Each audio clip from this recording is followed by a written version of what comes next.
Lahko si sam ime vaše? Me veselijo, že da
In zdaj smo zelo, zelo veseli, da lahko nadaljujemo in sicer z gospod Anito, ki je že tudi dolga leta ključna akterka v gradnji ekosistema socialnega podjetništva in tudi družbenih inovacij. Hvala lepa, Tanja. Hvala za povabilo in lep pozdrav vsem prisotnim. Malo se opravičujem, da sem v prvem delu zamudila, ampak sem imela malo službenih obveznosti.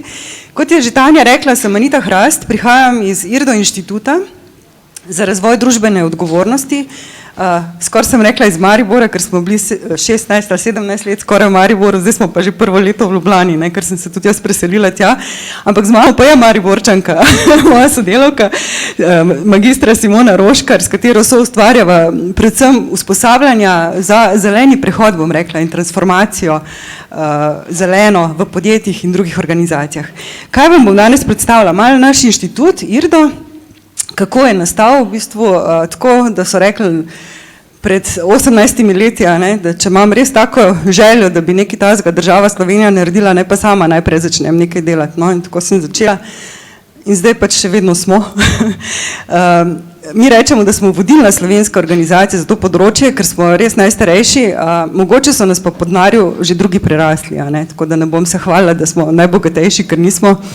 Smo pa mogoče po znanju, pa po socialnem kapitalu, kar je pa tudi povezava s socialnimi inovacijami in še čim, kar so ustvarjamo skupaj. Naš namen je bil, da v bistvu povezujemo različne akterje v družbi od, kako bi rekla, javne uprave do gospodarstva, do civilne družbe z namenom v bistvu spodbujati razvoj družbene odgovornosti, ki je pa zelo povezan tudi z samim trajnostnim razvojem. Zadali smo si pa vizijo, da želimo biti eno strokovno jedro, ki bo v bistvu pridobivalo znanja, zato smo tudi raziskovalna organizacija, in jih širila naprej, da bi potem tudi drugi vedeli, kako delati, pa se hkrati tudi mi od njih učili. Imamo svoj strokovni svet, predsednik je dvakratni doktor, zaslužni profesor Matjaž Mulej iz Ekonomsko-poslovne fakultete Univerze v Mariboru, hkrati pa tudi je predsednik našega raziskovalnega sveta. Imamo tudi člane, od leta 2009 oziroma 2008 smo začeli z člani na temo kolektivnega povezovanja od podjetij do organizacij, do posameznikov. Naši člani so torej od velikih do majhnih podjetij, od upokojencev do študentov, do strokovnjakov, podjetnikov in tako naprej. En del ugodnosti nudimo pri naših aktivnostih. Drugače smo pa od leta 2006 raziskovalna organizacija, potem smo pridobili še status prostovoljske organizacije, ker smo tako tudi nastali. Na prostovoljski način smo organizacija v javnem interesu na področju mladih od leta 2016. Smo tudi nacionalni partner za Slovenijo pri vseevropski organizaciji CSR Europe, ki povezuje velika podjetja in tudi organizacije, ki imajo v svojih mrežah člane v kontekstu družbene odgovornosti, pa še v drugih aktivnostih, pri drugih organizacijah smo vključeni. To so pa naše aktivnosti, kot jih vidite tukaj. Bistvo je, da delamo z vsemi ciljnimi skupinami, ne samo s podjetji, da izobražujemo, svetujemo, raziskujemo, izvajamo projekte, svetujemo, izdajamo publikacije, podeljujemo Slovensko nagrado za družbeno odgovornost Horus, konferenco organiziramo, že 17. je bila zapored in tako naprej. Vse pa z namenom, da bi z družbeno odgovornostjo kot orodjem za dosego trajnostnega razvoja v bistvu dosegli spremembo najprej v zavedanju o tem področju pri ljudeh, potem pa bomo tudi vsi lahko ravnali drugače. In tukaj vidimo koncept trajnostnega razvoja, vsi vemo, da je to, da delujemo tako, da ne ogrožamo prihodnjih generacij, da bi lahko zadovoljevali svoje potrebe. In da so trije ključni stebri, okoljski, družbeni in ekonomski, in če na vseh treh uravnoteženo delujemo, prispevamo k trajnostnemu razvoju. Dolgo smo iskali ta pravo definicijo, kaj to je družbena odgovornost. Jaz sem najprej mislila, da vse vem, pa sem videla, da nič ne vem, pa sem videla, da se to področje tako razvija, da se moram kar naprej nekaj učiti in se še zdaj učim, ne samo jaz, ampak mislim, da kar mi vsi. Bistvo družbene odgovornosti v standardu za družbeno odgovornost ISO 26000 je, da se moramo vsi zavedati vplivov, ki jih imamo na okolje in na družbo skozi naše delovanje. In seveda s tem prispevamo k trajnostnemu razvoju, k blaginji družbe, skrb za zdravje je prisotna, pričakovanja deležnikov moramo upoštevati in seveda zakonodajo in vse skupaj vnesti v organizacijo, v kateri delujemo. In zakaj je to potrebno? Leta 2010 so tako rekli, da je to na nek način prostovoljska zaveza, zdaj pa ni več. Zdaj pa postaja obveza, ne samo zaveza, obveza za zakonodajo. Na evropski ravni imamo taksonomijo, okoljska je že sprejeta, zdaj se pripravlja še socialna, potem imamo trajnostno regulativo, ki se zavezuje za ESG kazalci, indikatorji, se pravi environment, social pa governance. In to pomeni, da morajo podjetja drugače delati, zato ker od njih zahtevajo finančne službe oziroma inštitucije, od bank, zavarovalnic in investitorjev. Podjetja morajo njim poročati o ESG vidikih, oni pa od njih zahtevajo seveda, da to poročajo, da tako tudi delajo, da spreminjajo svoje strategije. Podjetja pa morajo v bistvu spreminjati strategije tako, da se zavedajo vplivov, ki jih imajo na okolje in na planet in tveganj in priložnosti, ki jim to prinaša. In to je pa zapisano potem v nefinančni direktivi za poročanje, ki zdaj postaja dejansko trajnostna, v bistvu zahteva trajnostno korporativno upravljanje. In tako zberemo podatke od okolja in planeta oziroma družbe, ki vpliva na nas, to prenesemo v upravljanje, prenesemo v strategijo, izvajamo, poročamo. In tako tole vse kroži z novo zakonodajo in to pomeni da ustvarjamo zeleni prehod, ko zdaj vsi o tem to govorijo, in s tem zelenim prehodom dejansko transformiramo slovensko družbo, evropsko družbo, svetovno družbo, in predvsem evropsko, no, ker je to eden od ključnih stebrov Evropske unije. En kup finančnih spodbud je tukaj, ne samo 500 milijonov evrov, še več jih je, že na Ministrstvu za gospodarstvo in na drugih virih je ogromno podpore, tako da brskajte, iščite in se ne samo igrajte, ampak delajte zeleni prehod, ker je to v bistvu, ko govorimo danes o socialnih inovacijah, je to v bistvu svetovna inovacija,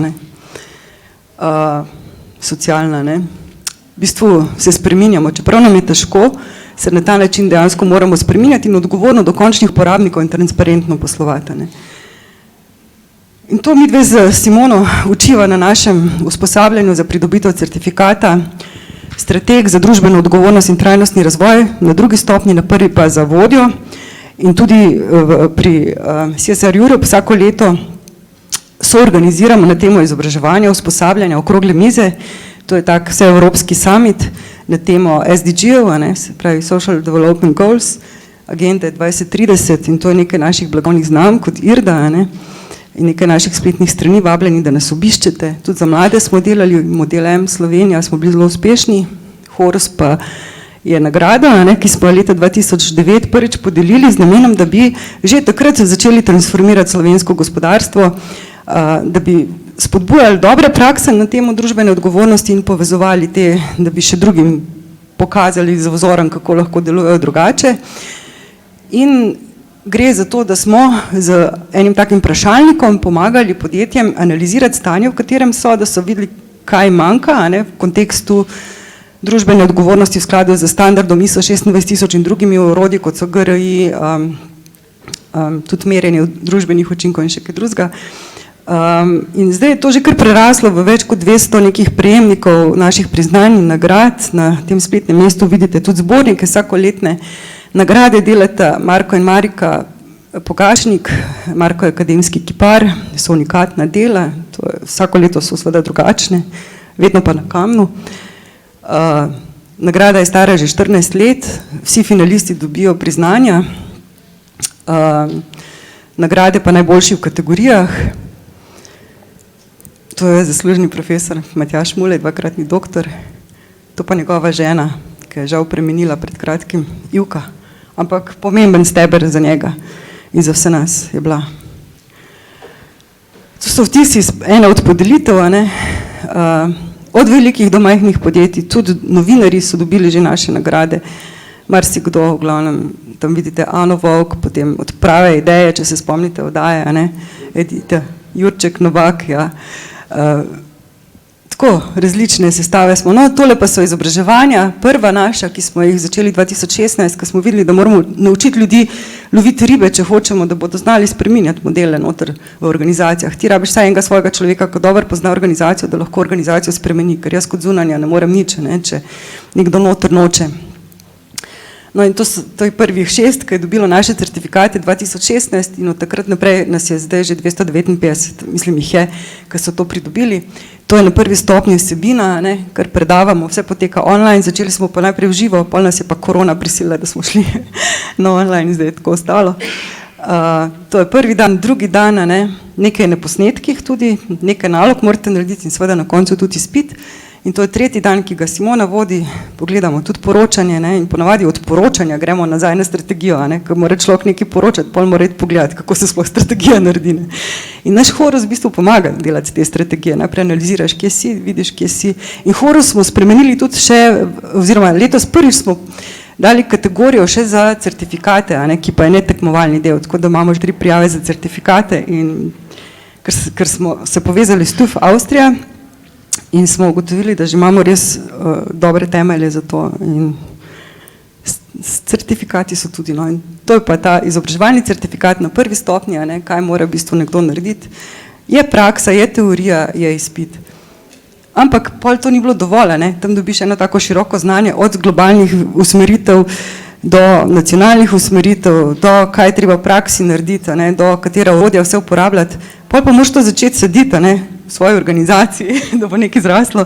In ko to začneš delati, v bistvu ugotoviš, da so prek raziskav, recimo Deloitte, je naredil 2021 eno raziskavo, kjer so ugotovili, da so Chief Sustainability Officerji glavni čutilci in mislici v organizaciji. Mi dve s Simono sva dodali, da ne samo to, so tudi glavni kreatorji in inovatorji v organizaciji, ker niso samo tehnološke inovacije, dejansko so socialne, pravi dr. Mulej, še bolj pomembne, družbene inovacije. Ker s tem transformiramo svoj način mišljenja, več, ko imamo v bistvu ovir, večjo inovacijo dejansko delamo, samo zdržati je treba. Ok, to je nekaj težav na listanih, s čim se ljudje soočajo, ko tole v bistvu hočejo urediti, no in takim mi dve Simono pomagava na drugi stopni, ker res pol pridajo k nama in skupaj v manjših skupinah 6 do 15 oseb online, tudi v 2 mestih približno naredimo res notranji sistem v organizaciji, kako preobraziti in povezati različne deležnike. 6 nalog se naredi, izpit se naredi, malo timskega dela je na online srečanju, malo individualnega doma, nekaj je na posnetkih, nekaj živo odpredavava na online sicer. In seveda pri Horusu podelimo še stratega leta. Kdo se lahko k nam prijavi, nekdo, ki že ima neko osnovo, ki ste jo lahko kje druge pridobili, lahko pa greste k nam na prvo stopnjo, pa pol na drugo. Prva je celo za mlade do 30 let brez zaposlitve brezplačna, ker je Urad za mladino sofinancer rednega dela IRDO dejavnosti za mlade, ki jih v bistvu prepletemo čez vse naše zadeve v manjšem deležu, sicer je to sofinancirano, ampak je pa. In smo zelo hvaležni za to. In mladi so tudi zelo naklonjeni tem spremembam, imate ko en gen zraven, ko se transformacija lahko dogaja. To še metode dela, trajanje, ta predstavitev tako mogoče bo kje objavljena. Mava pa zdaj nov termin, 4. generacija, popisana 13. januarja, tako da vabljeni, da se nama pridružite. Mi dve predavava, pa še drugi pridajo zraven. No to pa kaj vidite, v bistvu skozi to zgodbo, oziroma kaj pridobite. V 7 modulov smo to razdelili. Najprej analizirate stanje, strateške dokumente, zavezo v podjetju, organizaciji, ali to imate ali nimate, kako delujete v skladu z zakonodajo. Imate to tudi na spletnih straneh IRDO, če kdo hoče, si lahko pogledate za prvo, drugo stopnjo, pa tudi Horus, pa vabila, pa prijavnica. V drugem modulu pogledamo, kaj dejansko moraš v bistvu ti kot Chief Sustainability Officer, kar je zdaj iskan poklic prihodnosti, narediti, da lahko v bistvu transformiraš navzgor, navzdol, navznoter, navzven organizacijo, sodeluješ z deležniki in kaj mora v bistvu upravni odbor narediti v vodstvu podjetja, kdo mora biti zadolžen in poučen, kako, da lahko ve ukrepati v skladu z novimi zahtevami zakonodaje. Metrika bistvenosti dvojna je zdaj pomembna, treba je poročati ne samo o okoljskih vidikih in finančnih, pa družbenih, ampak tudi finančnih, kot smo prej videli na skico z zakonodajo. Sodelovanje z deležniki je pomembno, merjenje družbenih učinkov in seveda tudi okoljskih učinkov, zunanja presoja, primerjava z drugimi, verificirati je treba po novem, oziroma bo z naslednjimi leti treba letna poročila tudi v duhu trajnosti in družbene odgovornosti in seveda uporabljati določene poročevalske okvirje, ki jih je pa ogromno in EFRAG skupina na evropski ravni pripravlja zdaj nove standarde, o čemer tudi mi dve učiva skozi to naše izobraževanje. Sledi pa seveda še potem podelitev. Nekaj rezultatov, pol pridobite, prejmete naš certifikat in to je recimo Chief Sustainability Officer, ko eno oko znotraj organizacije, koordinator, glavni desna roka managementa, ki mora to vse povezovati, različna področja znotraj organizacije, zato da dejansko lahko ustvarja strategije, da skrbi za izvajanje in poroča.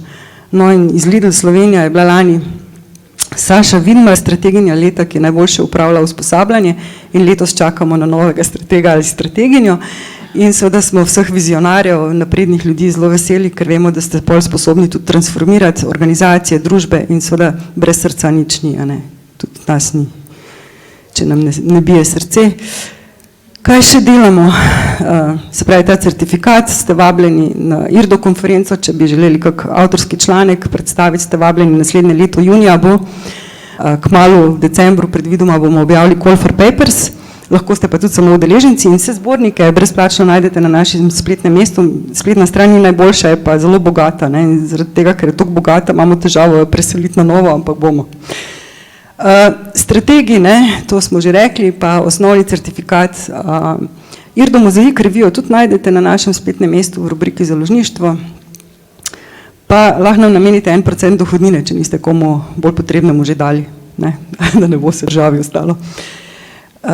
To pa je za projekte za mladimi in seveda tudi drugače smo veseli povezovanja, to pa še nekaj izsekov iz naših spletnih strani, da vidite, kaj vse počnemo. Tako da hvala, da ste me poslušali in hvala, da se lahko povezujemo, sodelujemo in to pa še so naši kontakti. Tako da, evo, hvala.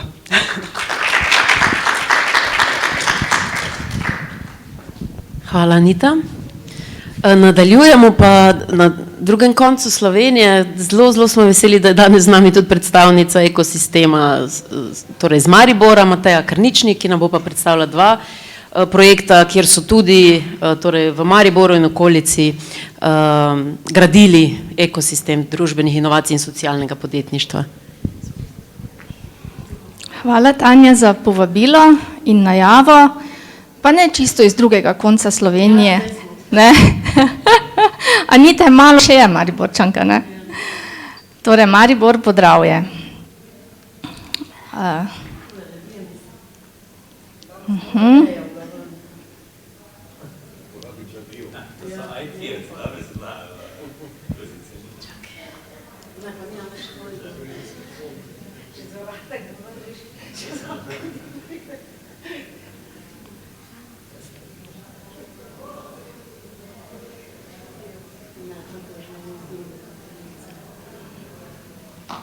Imam tukaj ključek. Imaš ključek? Se bi mogli biti morda sploh, kako prizvajo?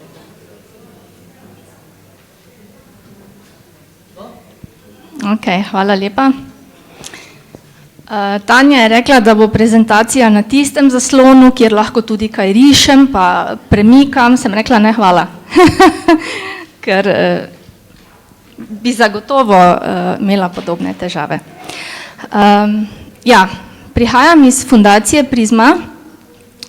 Mi smo fundacija za izboljšanje zaposlitvenih možnosti iz Podravja, kjer se pravzaprav pri svojem delu ukvarjamo z tremi glavnimi stebri naših aktivnosti. Prvi je posvečen razvoju kariere in kompetenc, kjer se ukvarjamo tako z najmlajšimi, pa tudi tistimi, ki so že zaposleni oziroma iščejo zaposlitev. V drugem sklopu se veliko delamo s podjetji na temo razvoja njihovih zaposlenih, razvoja strategij za HRM in pa tretji del, o katerem bo več govora oziroma o aktivnostih iz tega dela bo pa več govora danes, torej del, kjer se ukvarjamo z socialnim podjetništvom in družbenim inoviranjem.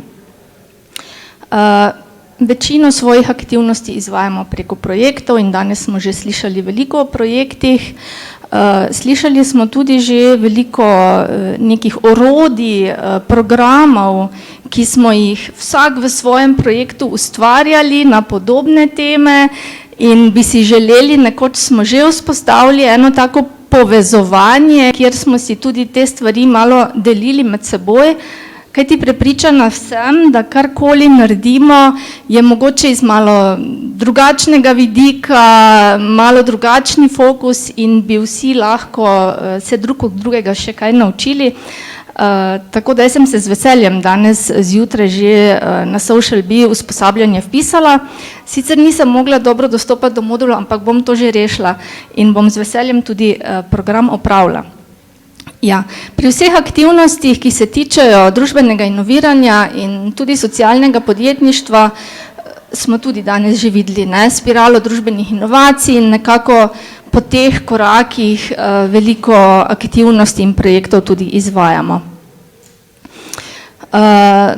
Danes vam bom predstavila podporni ekosistem družbenega inoviranja in socialne ekonomije Sociolab.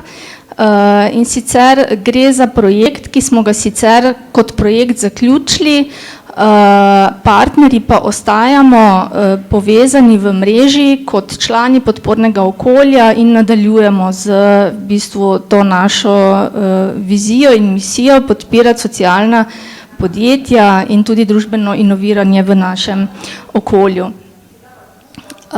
Gre za Podravje, za regijo Podravje. Prejle smo videli lep interaktivni zemljevid socialnih podjetij v Sloveniji in največ jih je ravno registriranih v Podravju. Kaj so pa problemi, ki smo jih tukaj zaznali? Gre za slabo ozaveščenost o potencialih, za socialno ekonomijo, razdrobljeno podporno okolje, podpornih ukrepov ni bilo veliko ali pa niso bili prilagojeni socialnim podjetjem, temveč pač običajnim klasičnim, tega podpornega okolja je več.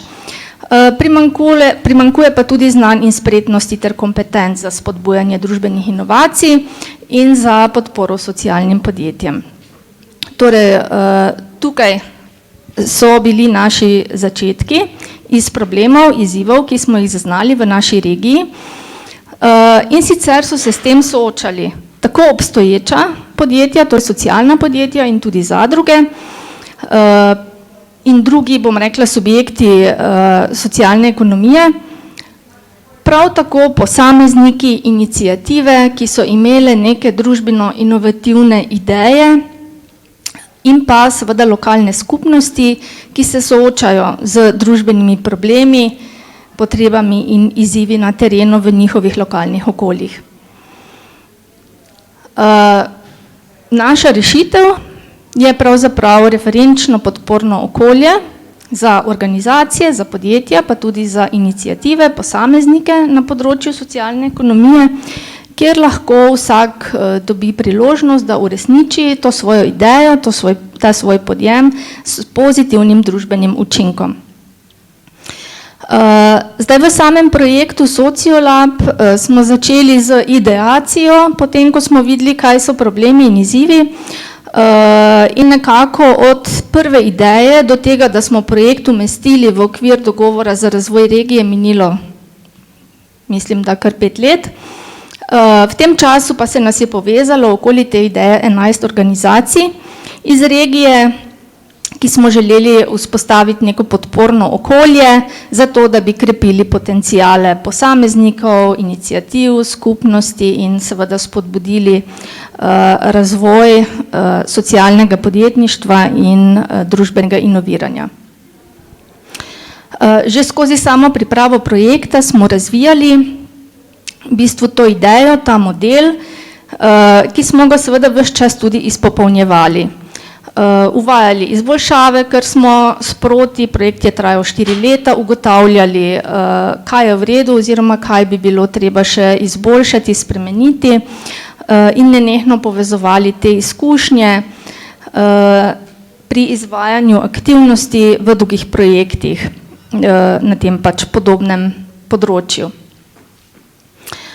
Če bi šli zdaj potem po tej spirali družbenega inoviranja, bi lahko rekli prototipiranje tega našega modela, ki je ves čas se izboljševal v skladu z izkušnjami, v skladu z povratnimi informacijami naših uporabnikov in na koncu smo prišli do modela podpornega ekosistema družbenega inoviranja in socialne ekonomije, poimenovanega Sociolab. Kaj smo v okviru tega modela počeli? Prvi del aktivnosti je bil namenjen lokalnemu okolju, lokalnim skupnostim, kjer smo prepoznavali družbene izzive in potrebe skupnosti. Nekaj je bilo namiznega zbiranja informacij, veliko pa dela na terenu, srečevanja z deležniki, z različnimi ciljnimi skupinami, katere smo tudi z različnimi aktivnostmi nenehno aktivirali in motivirali za družbeno inoviranje in socialno podjetništvo in pa skupaj z njimi razvijali in oblikovali ideje za reševanje družbenih problemov, ki smo jih oziroma so jih sami prepoznali v svojih lokalnih okoljih. Iniciative oziroma že obstoječa socialna podjetja smo vključevali v pospeševalnik družbenih inovacij, kjer so pravzaprav zraven usposabljanja, ki danes, ko sem videla predstavitev Social Bee projekta, imelo nekako zelo podobne vsebine, vendar gre za pač krajše, neformalno usposabljanje. Zraven tega so imeli na voljo tudi mentorstvo, torej osebo, ki jih je ves čas vključenosti, to je trajalo 1 leto, spremljala in jih v bistvu usmerjala. Zraven te osebe, mentorja, mentorice, so imeli na voljo tudi specialistično svetovanje in usposabljanje, to je bilo pa čisto v skladu z njihovimi potrebami. Tako da smo pravzaprav vzpostavili eno bazo strokovnjakov, iz katere smo potem lahko jih angažirali glede na potrebe te iniciative oziroma socialnega podjetja. To je pravzaprav predstavljalo osnovni oziroma osrednji del podpornega programa. No, tako tukaj je še na drugačen način predstavljen potek, kako so se vključili in bili potem vključeni v posamezne dele tega podpornega programa. Razen tega smo veliko aktivnosti posvečali promociji, informiranju in osveščanju. Tudi promociji dobrih praks, izvajali smo natečaje, slišali smo pravkar za nagrade, ki jih pravzaprav podeljuje Inštitut IRDO. Tudi mi smo želeli na ta način pravzaprav dati veljavo socialnim podjetjem in pa podpornikom, po drugi strani pa tudi vidnost, kajti ne glede na to, da se že veliko let v Sloveniji ukvarjamo z socialnim podjetništvom in družbenim inoviranjem, bom rekla, večina ljudi še vedno ne ve, za kaj gre in ne razume koncepta. Takoj, ko rečemo socialno podjetje, je to povezano z socialo, z v bistvu tem delom aktivnosti in mi smo ravno zato veliko osveščanja, promocije namenjali temu, da bi dali večjo vidnost in pa razumevanje socialnemu podjetništvu. Če pogledamo še celoten podporni ekosistem, kar je bilo pomembno, so bile stične točke. To so bili naši partnerji oziroma organizacije, ki smo se vključile v projekt in sodelovali v manjših lokalnih okoljih. To je omogočilo, da je bilo vse skupaj bolj dostopno, bolj prepoznavno v lokalnih okoljih in je res igralo zelo pomembno vlogo. Prav tako smo se vključeni v projekt tudi sami usposabljali in razvijali svoje kompetence, da smo lahko tudi ustrezno v bistvu delovali, vključevali smo tudi naše mentorje v tovrstna usposabljanja, povezovali in sodelovali smo s številnimi deležniki, znotraj in zunaj ekosistema uvajali nove storitve in pa tudi zagovorništvo je bil en pomemben del, v smislu, da smo in sodelovali v delovnih telesih, pripravljali predloge za kakšne izboljšave politik, komentirali oziroma dajali povratne informacije na neke ukrepe, ki so se uvajali in podobno. Pa še nekaj številk. Na več kot 80 dogodkih smo vključili nekje več kot 1500 udeležencev, 87 strokovnjakov je bilo v naši mreži teh svetovalcev, ki smo jih ponujali, vključenim v pospeševalnik, razvitih 30 družbenih inovacij, vključenih 40 iniciativ in podobno. Poskusili smo se tudi v pripravi poročila o merjenju družbenih učinkov. Metodologijo smo, kot smo slišali, bomo dobili kmalu potrjeno, tako da bo v prihodnje pravzaprav bodo vsa socialna podjetja to počela. Kaj smo pridobili tekom izvajanja projekta? Kot sem že omenila, delo na terenu v lokalnih skupnostih je bilo ključnega pomena. zato, da smo osveščali, promovirali, informirali in pa predvsem na drugi strani, da smo lahko prepoznavali te potrebe in pa potencijale, ki obstajajo v lokalnem okolju. Pomembno je bilo tudi vključevanje vseh lokalnih virov, ki so na voljo, in pa jasno je bilo, da so poslovne ideje, družbeno-inovativne ideje bile na različni stopnji razvoja in smo se morali ukvarjati z vsakim vključenim posebej. Zato smo tudi uvedli to mentorstvo, ki je bilo res individualno prilagojeno. Razvoj in zagon družbeno-inovativnih poslovnih idej zahteva več časa. Ja, 1 leto je včasih skoraj da bilo v nekaterih primerih premalo. V tem času se je zgodila tudi korona in veliko našega dela od usposabljanj, pa tudi do svetovanj in mentorstev smo preselili na splet, ampak na koncu ugotovili, da v tem primeru je delo v živo veliko bolj učinkovito. Je pa tudi ugotovitev, da samo usposabljanje in podpora v obliki mentorstva, svetovanja, brez dostopa do nekega financiranja, kar se mi zdi pa še kar manjka, omejujeta možnosti za ustvarjanje delovnih mest in zagon nekih novih podjemov, uresničevanje družbeno-inovativnih idej. Za prihodnost smo ugotavljali, na katerih področjih je še veliko priložnosti za razvoj družbenih inovacij in socialnih podjetij. So to demografski izzivi, stanovanjska problematika, trajnostni turizem, prehranska samooskrba in trajnostna mobilnost. Najbrž vam nisem nič novega povedala, ne? Socialno-varstvene storitve, na primer, so eno tako področje. Tudi sodelovanje socialnih podjetij s klasičnimi podjetji. Tukaj vidim ravno tista, ki so družbeno odgovorna, ki ravnajo na ta način, ta prava, ki bi lahko bila prva, oziroma najbolj aktivna pri tem povezovanju s socialnimi podjetji. Tudi opolnomočenje finančnih posrednikov in razvoj strategij javnega financiranja za socialna podjetja, da bi bilo več na voljo teh raznovrstnih finančnih mehanizmov, dostopa do finančnih virov. Javna naročila so bila danes že omenjena in res je, da imamo v zakonu o javnem naročanju možnost teh pridržanih javnih naročil, ki so na voljo subjektom socialne ekonomije, ampak realnost je pa takšna, da se zelo malo javnih institucij tega posluži, ne? Tako da tu mogoče še malo več puša promocije pri teh javnih organizacijah.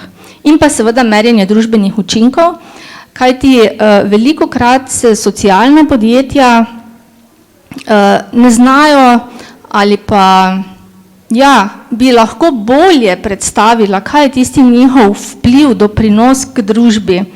In ravno merjenje družbenih učinkov verjamemo, da bo to omogočilo, spodbudilo, da bo to okrepilo. Zato smo veseli, da bo kmalu to tudi potrjeno. Ja, kot sem že dejala, s projektom nismo zaključili našega sodelovanja, ampak smo partnerji podpisali sporazum o nadaljnjem delu na tem področju. Trudimo se vpeti to v tudi regijsko podjetniško inovacijski sistem. Sodelujemo z obstoječimi projekti. Najbrž veste, da imamo na vzhodni in zahodni koheziji projekte podpornega okolja za socialno podjetništvo. Na tej vzhodni strani je to Regionalna razvojna agencija Savinjske regije s svojimi partnerji in tudi tukaj pač se z njimi povezujemo in poskušamo nadaljevati z aktivnostmi, ki smo si jih zastavili v okviru Sociolaba in seveda se trudimo to vključevati tudi v različne druge politike regije in lokalnih skupnosti. Veliko stvari je ostalo dostopnih na spletu, spletna stran je še vedno živa, družabna omrežja še vedno objavljamo in nadaljujemo to naše delo, tako da vabljeni, da obiščete tako spletno stran, na kateri imamo kopico stvari na voljo, da si lahko pogledate od priročnika Veter v jadra socialne ekonomije do videoposnetkov s socialnimi podjetji in podobno. Želela bi predstaviti še en projekt, in sicer je to Cerusi, družbeno inoviranje na podeželju, ki se je zelo povezoval z aktivnostmi Sociolaba, vendar se je malo bolj fokusiral na podeželje. Tudi ta je žal zaključen, ampak za njim ostajajo nekatere zadeve, ki so še zdaj dosegljive in jih bom tudi predstavila. Partnerji, ki smo se povezali v projektu Cerusi, to je bil Interreg Srednja Evropa, smo ugotavljali, da imajo oddaljena območja in prikrajšane regije, večinoma so to podeželska okolja, še dodatne izzive bega možganov, nizke inovacijske zmogljivosti, višje brezposelnosti, slabših možnosti za zaposlitev, manj struktur, ki so namenjene podpori, tudi takšnim socialnim inovacijam ali pa socialnim podjetjem, ki želijo spreminjati stvari na bolje, seveda. Zato smo se odločili zasnovati, bom rekla, eno kopico aktivnosti in pa tudi orodij, s katerimi bi okrepili znanje in spretnosti ter zmogljivosti za družbeno inoviranje in socialno podjetništvo ravno v teh bolj ruralnih okoljih. Pripravili smo orodja in gradiva za usposabljanje,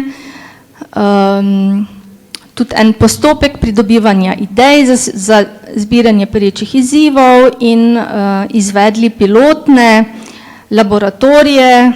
To je zdaj pogosto imamo v svojih projektih razne laboratorije, ne, družbenega inoviranja na podeželju. Nekako tako je na eni strani pravzaprav povzeto vse, kar smo naredili, ta model podpore, in sicer je prvi del, poimenovali smo ga karavane, smo izvajali v lokalnih skupnostih na terenu. To pomeni, da smo dobesedno odšli, nekateri partnerji tudi z avtobusi, ne, to karavano smo vzeli skoraj da dobesedno v lokalna okolja in tam povprašali prebivalce, kje jih čevelj žuli, kje so njihovi izzivi, kaj so problemi lokalnega okolja. Hkrati smo se pogovarjali tudi z pomembnimi deležniki v teh okoljih in ugotavljali, kaj je tisto, kar bi bilo vredno nasloviti z družbenimi inovacijami ali nekimi idejami socialnih podjetij. Drugi del tega pristopa predstavlja Akademija družbenega inoviranja na podeželju, torej tudi program usposabljanja, spletni program, ki je ostal na voljo še danes, tudi preveden v slovenski jezik, podobno kot smo slišali že prej, in do katerega seveda lahko dostopate, se prijavite, ostaja na voljo, dostopen, kjer so lahko ti ljudje pridobili dodatna znanja, kako se lotiti zdaj razvoja neke ideje, razvoja socialne inovacije. In na koncu so imeli priložnost v lokalnih laboratorijih, to so bile takšne manjše delavnice, s pomočjo mentorjev tudi aktivno pristopiti k razvoju svojih idej, po principu seveda tudi raziskovanje, ideacija in potem sam razvoj ideje. Tako izgleda v bistvu prva stran te spletne akademije, ki je na voljo veliko gradiv, veliko videoposnetkov, intervjujev z deležniki, z družbenimi inovatorji, socialnimi podjetji, tako da je zelo zanimivo, vse je tudi prevedeno, podnaslovljeno. Vas vabim, da se da si ogledate. Vse to je nameščeno na platformi, ki smo jo poimenovali Skyrocket. In sicer ta platforma omogoča tudi, mogoče je kakšna povezava s to platformo, ki jo bomo kasneje tudi predstavili ste že, ampak se bo še razvila, ne? Kjer lahko družbeni inovatorji pravzaprav predstavijo svojo idejo in nekdo, ki bi želel to družbeno inovacijo v bistvu izvesti, uporabiti, se poveže in spravijo to, bom rekla, v realnost. Ne? Omogočen je tudi način, ko nekdo, ki išče družbene inovacije za svoj problem, objavi razpis, objavo, vabilo, karkoli in se lahko družbeni inovatorji na to odzovejo z svojimi predlogi, svojimi idejami. Tako da omogoča pravzaprav interakcijo med, bom rekla, ponudbo in povpraševanjem, če se tako izrazim.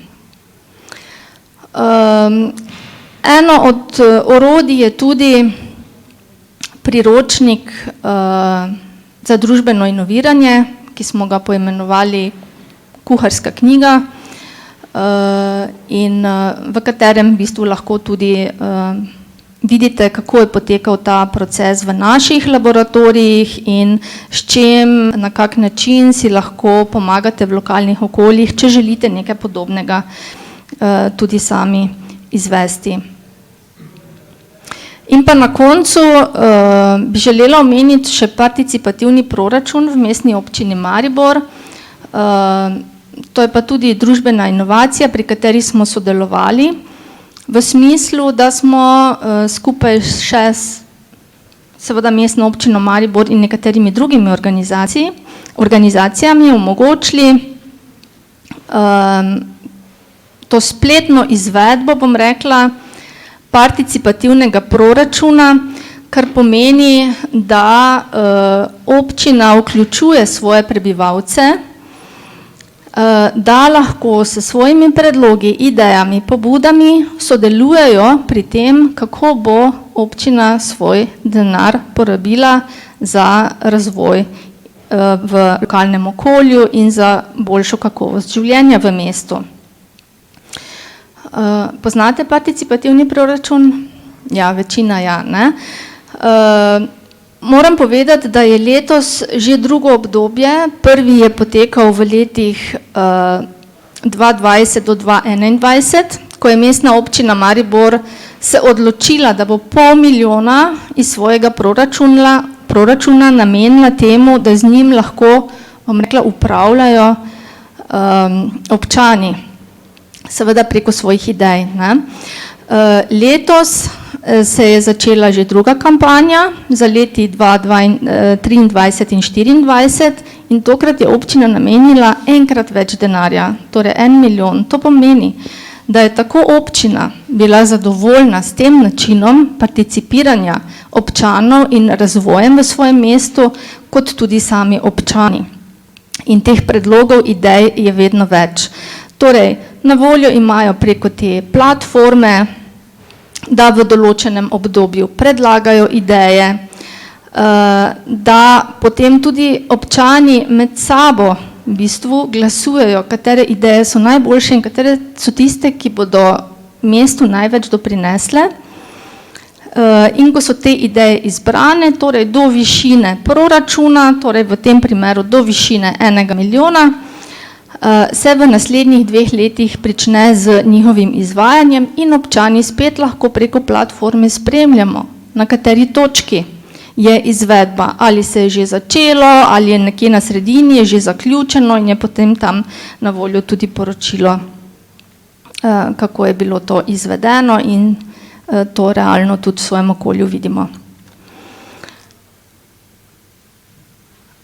S tem bi zaključila svojo predstavitev, se zahvalila za pozornost, povabila vse, ki jih zanima še kaj več o tem, kar smo mi počeli, definitivno se bom tudi jaz povezala z vami, da se slišimo, smo na vezi, si izmenjamo ideje, si izmenjamo to, kar je že bilo narejeno, ker je bilo veliko dobrih stvari narejenih, pa pravzaprav niti ne vemo veliko krat en za drugega, kar je velika škoda.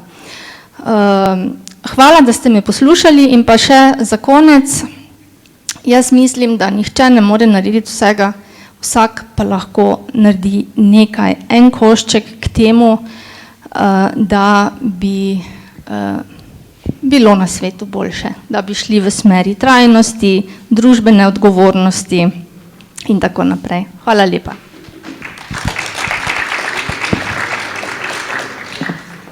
Hvala tebi, Mateja.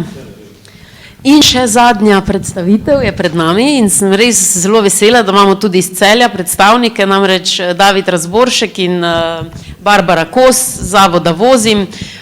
Nekaterih poznate, zelo odmevne kampanje delajo, mogoče poznate Heroje vozijo v pidžamah, no letos imajo pa še nov projekt, najdi.se. Super.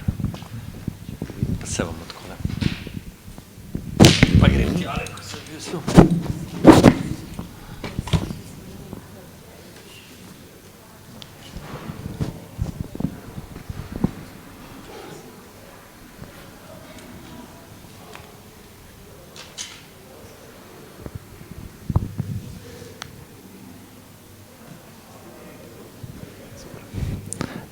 Se slišimo, super.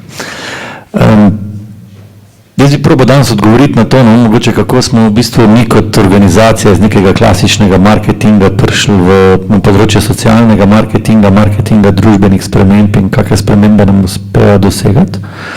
V drugem delu je Barbara predstavila res eno novo inicijativo na področju duševnega zdravja mladih najdi.se. Tanja, hvala za povabilo. Meni je zelo zanimivo, ker vsakič, ko se tudi tele predstavitve danes, ko se pogovarjam z nekom, ki bolj sistemsko pokriva neko področje, nam reče, pa vi niste, mi smo uradno zavod, ne, pa reče, pa se vi niste zavod, vi ste tudi socialno podjetje, čeprav niste socialno podjetje. Pa ko smo na področju socialno, reče, pa vi ste organizacija, ki se ukvarja socialo, ki združuje poškodovance, ne. In se mi zdi, ravno to, kar ste zaključili prejle, gospa, je čar pa draž teh povezovanj, da v bistvu vidiš stvari, ki jih počneš, pa mogoče na isto stvar pogledaš iz drugega zornega kota. No. Tako da sem hvaležen za to, da smo danes tu. Moja zgodba je takšna, da jaz sem se v bistvu 15 let nazaj poškodoval pri deskanju na snegu. Bil sem takrat zaposlen kot direktor marketinga enega večjega trgovskega podjetja v Sloveniji.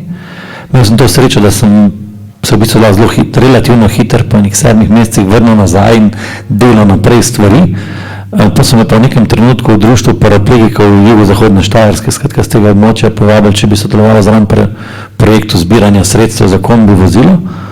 In nas je bilo 7 mladih in sem bil nepoškodovan v prometu takrat, to je bilo 14 let nazaj. In smo rekli, ok, pa zdaj, če mi zbiramo denar za kombi, zdaj, če vsak od 7 pokliče par ljudi, bomo ti denar zbrali, ampak bomo res kaj naredili, ne, jaz, ko smo marketinško gledam, kaj pa je naš produkt, ne. Pa smo rekli, ok, če ste vsi v prometu raz mene, pa poprečno starost je bilo 22 let na dan poškodbe, dajmo nekaj narediti, zato da bomo lahko bomo zbirali denar za kombi in rekli, mi gremo v srednje šole, angažirali smo nekaj neurolingvističnih programerjev, smo neko strukturo predstavitve naredili, smo šli v srednje šole in rekli, mi zbiramo denar za kombi, hkrati bi pa radio zaveščali. In iz nečesa, kar je bil mišljen enoletni projekt, danes pokrivamo skoraj 60% slovenske srednješolske populacije s različnimi programi, od prometne varnosti, raba alkohola in psihoaktivnih snovi, skupaj z Ministrstvom za infrastrukturo do trajnostne mobilnosti, zdaj pa tudi duševnega zdravja. Nek podstat tega pa je, da v bistvu večino vseh programov sooblikujejo, pa tudi nekje soizvajajo poškodovanci, pa da v bistvu nekako prehajamo iz tega, da probamo res meriti naše učinke, ne samo na ravni vedenja, ne samo na ravni zavedanja, ampak tudi na ravni spremembe nekih vedenj. In to je nekaj naših programov. In nekako nas, v bistvu te dve stvari nas vodijo v razmišljanju. Pri vsaki stvari, kaj je tisto, s čemer bomo ozavestili nek problem, to ga ponavadi najlažje narediš v povezavi z nekimi mediji in te, katere so pa neke tiste podporne aktivnosti, ki bodo spremenili, da bodo predvsem pri nas mladi začeli razmišljati drugače in seveda kak jih bomo beležili. In recimo na primeru Herojev, to je iniciativa, ki z jutrišnjim dogodkom v Ljubljani vstopa v 6. sezono, skratka 5 let dela je za nami, od nekih kampanj z različnimi vplivneži in z različnimi mediji, pa predvsem zelo pomembno na nekih aktivnih delavnic, na aktivnega dela ena na ena z različnimi skupinami. Konkretno v tem primeru smo dali mlade v teh modelih, ki se izvajajo v lokalnem okolju na podeželju kot neke generatorje sprememb. In kar je super, kar mi velikrat od mladih slišimo je, ko jih damo skupaj z deležniki, z nacionalnimi NIJZ-jem, AVP-jem, z župani, z oddelkom za družbene dejavnosti, z oddelkom za promet in tako naprej. In potem od njih facilitiramo, da pridejo do nekih pobud. Zelo velikrat slišimo, končno nas nekdo posluša, ki ima moč nekaj spremeniti. No. To se mi zdi, da je neko bistvo. Ne samo, da jih poslušamo pedagogi, pa mi, ko pridemo, ampak damo neko okolje, da jih slišijo. In v bistvu oni delajo vsem tem modelom na področju manj škodljive rabe alkohola v lokalnem okolju in manj vožnj pod vplivom alkohola. Do zdaj je bilo v tem programu vključenih 19 občin. 19 občin se je zavezalo neke spremembe, ki so v praksi od organiziranega prevoza do sofinanciranja nekih prireditev, do večjega nadzora nad dostopnostjo alkohola in tako naprej. Več kot 15 000 mladih, pa pravzaprav po drugi strani so pa, na kar smo pa najbolj ponosni, ne samo zaradi nas, ampak zaradi tega, ker smo tudi zagovorništvom vplivali na neke spremembe, pravzaprav mladi prepolovili število prometnih nesreč povzročenih pod vplivom alkohola v zadnjih 10 letih. In so edina ciljna skupina, po katerih se v bistvu moramo mi zgledovati. Tako da to se mi zdi, da je, pa se mi veliko razprašujemo, kaj pa naša generacija, še imamo pa kar probleme, ne? Pa nam psihologi, pa nek svetovalni bord tega programa reče, ja, to je že vredno, ampak ne pozabite zgubiti fokusa na mladih, ne? Vi morate na njih delati, ker vsako leto nova generacija, ni samo pa zdaj pomembno, puste po eni strani nas mora represija hvatati, ne?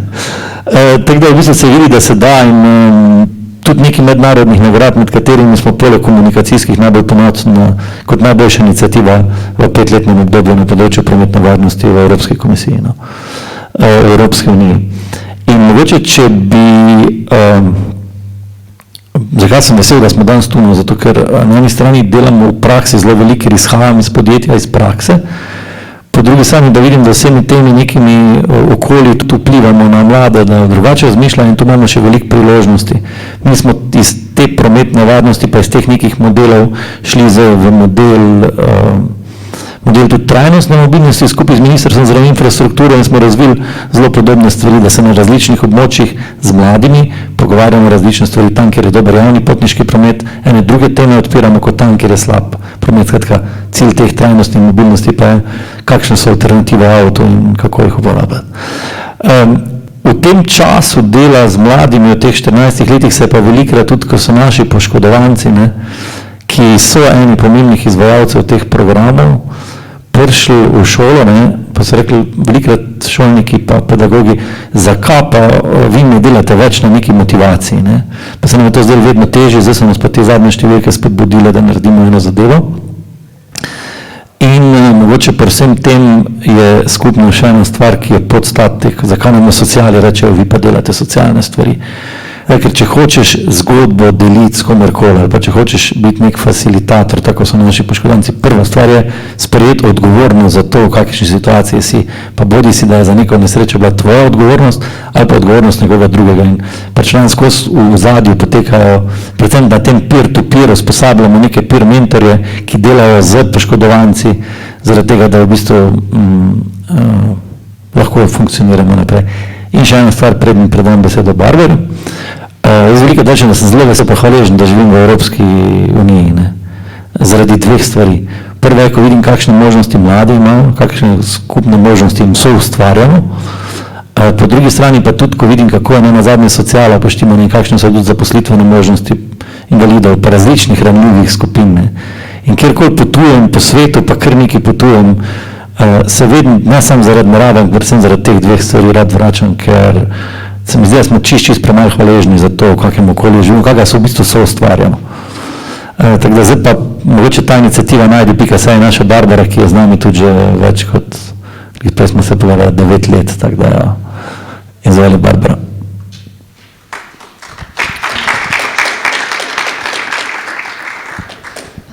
Ja, pa se nismo mogla strinjati, koliko časa sem pri zavodu vozim, tako da bo treba na plačilno listo pogledati. Ja, jaz sem Barbara Kos, še lep pozdrav z moje strani.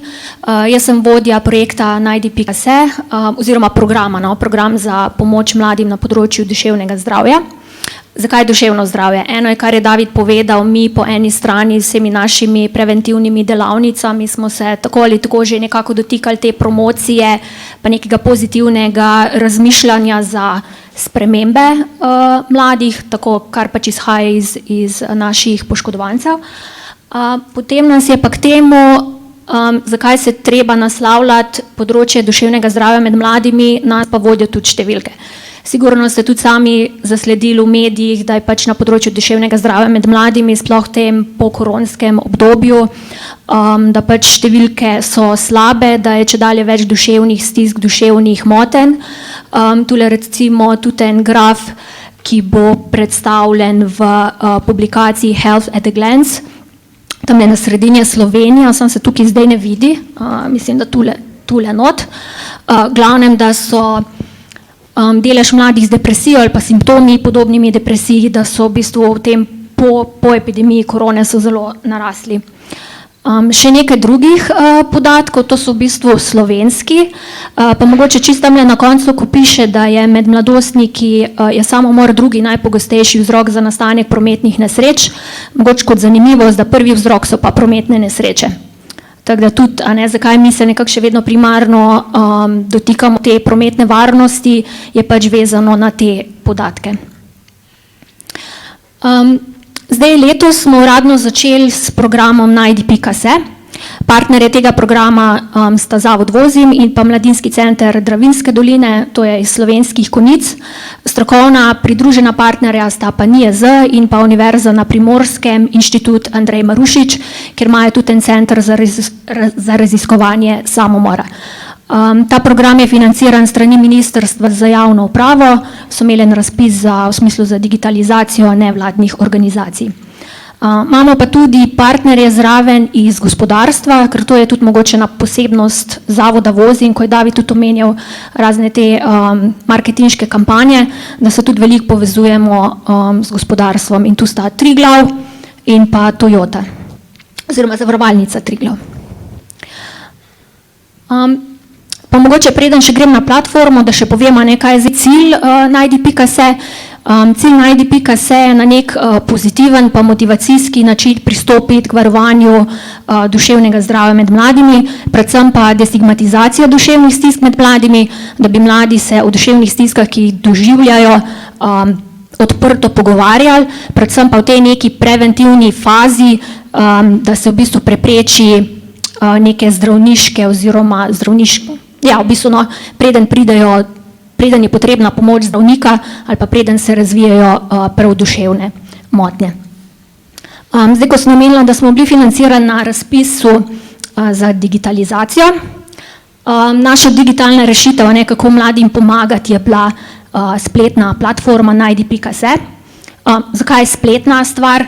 Ker se 1/4 mladostnikov se vseeno se rajši o nekih duševnih stiskah pa občutkih, ki jih doživljajo, rajši pogovarja na internetu oziroma poišče pomoč na internetu.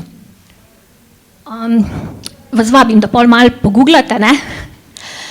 Drugače pa tudi posebnost te spletne platforme je, da imamo eno orodje samoiskalnik. To vsebuje elemente igrifikacije. To v bistvu pomeni, da je na tak način, ko je ena igrica narejena, mladi se v smislu najdejo v izjavah drugih mladih in glede na te rezultate tega kviza in potem samoiskalnik ponudi rešitve.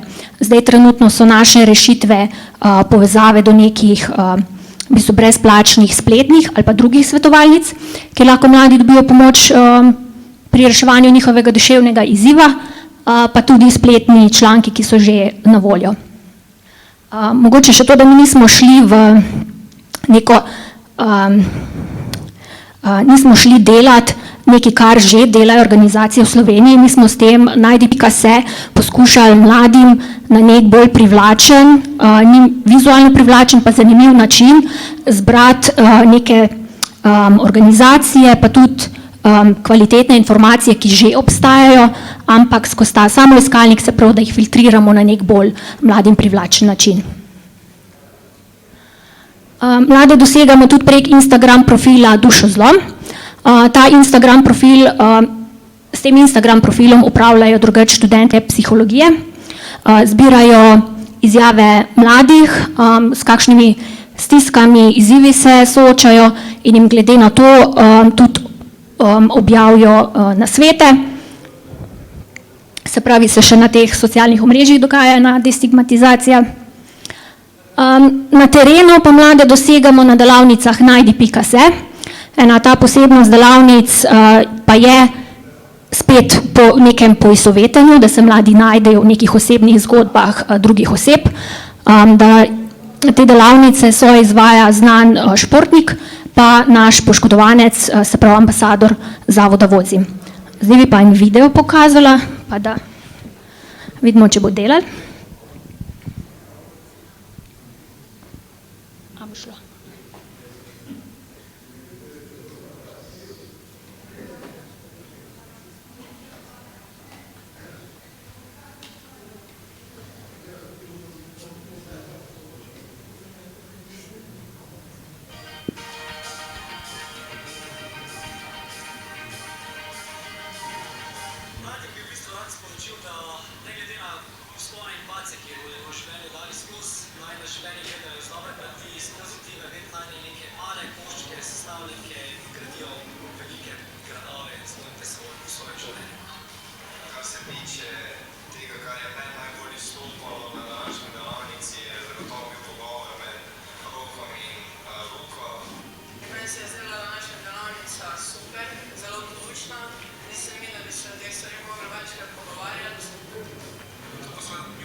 Pa da se lahko tule ostane. Da ne bo mogoče tudi vse zgledali tako luščeno, neznani športniki, pa to v bistvu imamo kar izzive, kako jih zdaj dobiti na delavnice, ne? Ker so zelo zasedeni, sploh zdaj za te zimske, recimo Rok Marguč, zdaj pač imajo tak tekme, pa to, no, tako da mi smo bolj navajeni, tako da ker šiba ta sistem delavnic, ampak ja, se prilagajamo. Mogoče tule, ko je še Dušozlom, bi povedala, da mi smo se tudi povezali z temi influencerji, ki so pač mladim blizu. Naštet vam jih ne znam, ker v bistvu pač sem že malo prestara in jim ne sledim. Ampak glavno, to je nekaj, kar mi tudi poskušamo narediti, da se mladim oziroma bilo kjeri ciljni skupini poskušamo čim bolj približati, tako da tule pri Dušozlomu je bilo ravno z vključevanjem tudi teh influencerjev, ki mladi sledijo. se pravi delavnice. Tole je tudi mogoče še eni primeri promocijskih materialov, ki smo jih pripravili tekom projekta. Pa še ena zanimivost, ste sigurno pač opazili te pisane vizuale. Ti vizuali programa Najdi.se so narejeni s pomočjo umetne inteligence. Midjourney je ena pač spletna stran, ko poganja umetna inteligenca. Zakaj umetna inteligenca? Nekako je bilo gonilo zadaj, da neka oseba bi težko objektivno narisala čustva, pač smo se pa za pomoč obrnili k umetni inteligenci. Druga posebnost te umetne inteligence je, da tudi če sekundo kasneje not napišeš iste ključne besede, bo vizual, ki pride ven drugače. In tako je tudi pri čustvih. Nobeno čustvo ni enako, vsak ga doživlja po svoje in tako je tudi čist prav. Tole še nekaj primerov vizualov. Smo že pa na koncu. Jaz bi z moje strani še to povedala, kar je že tamle gospa pred nama, no, da takali dogodki so glih fajn, ker vidiš, kaj delajo druge organizacije, pa pol dobiš malo ideje, kaj še narediti naprej. Ker eno je, mi kot nevladna organizacija sigurno iščemo še neke možnosti novega financiranja, ne, konec tudi za Najdi.se. Ta projekt bo financiran do konca leta 2023, tako da, če nas kdo kje vidi v kakem vašem projektu pa partnerstvu, dajte nam pisati. Hvala.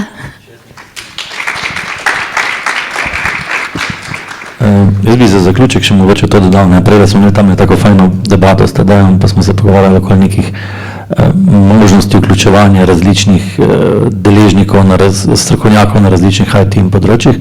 Mi smo zdaj glih sodelovali tudi na hackathonu z ljubljanskim tehnološkim parkom in bila ideja, da je nekdo razvil že, ali pa je v fazi razvijanja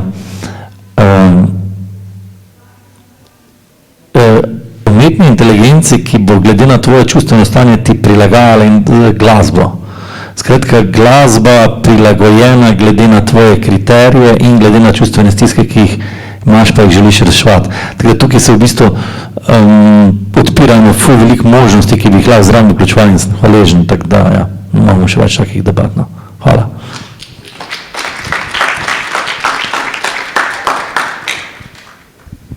Hvala obema. No, zdaj smo pa pri delavnici končno, tako da bomo lahko se malo vključili in sodelovali kot nek pilot, da vidimo, kako nam bo to sodelovanje šlo tudi na dolgi rok, tako da vabim Tadeja, da nam najprej predstavi platformo, potem pa gremo skupaj naprej.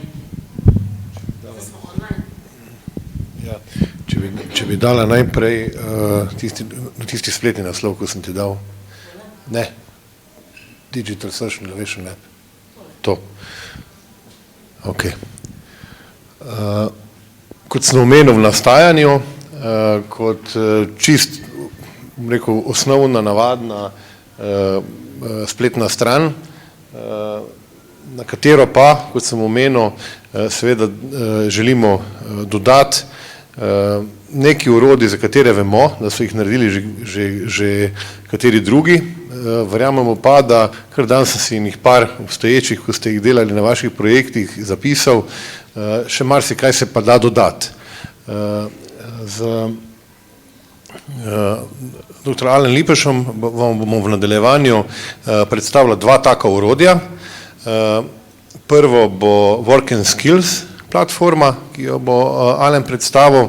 Mogoče samo malo scrollaš, da se bo malo videlo zdaj umestno, kak je pač porazdeljena, da se vidi, da smo tak na enih 3/4 smo tudi s teksti gor, tudi, ja, v osnovi je delal najprej v angleškem jeziku, potem bomo prevedli tudi v slovenski jezik. Seveda dajemo prostor tako partnerskim organizacijam, da se so predstavijo, da jo potem tudi so upravljajo, da v enem delu seveda zbiramo te knjižnične znanj, v enem delu bomo jo povezali z tudi osnovno spletno stranjo SID projekta in verjamemo, da bo ker Evropska komisija napovedala, da bo tudi en centralni evropski kompetenčni center vzpostavljen, da tudi z njimi. V onem zavihku, ki mislim, da če klikneš na njega, še ne deluje, ampak od spodaj pa je prikazan tools, je pa to, kar bomo zdajle z Alenom pokazala. Alen bo malo več časa vam vzel kot pa jaz, ker bo vam probal vsaj mogoče enemu, dvema pokazati, kako si tudi uporabniško izkušnjo lahko pripravite oziroma naredite. Je pa res, da bo do naslednje delavnice tudi Work and Skill še malo naprej in mislim, da od prihodnjega leta tudi live, tako da bo potem, ko bo platforma dejansko zagnana, bo možno tudi njihovo platformo uporabljati. Tako da jaz bi te prosil najprej tebe, Alen, če si ti preklopiš z tvojim računalnikom, pa kar prevzameš.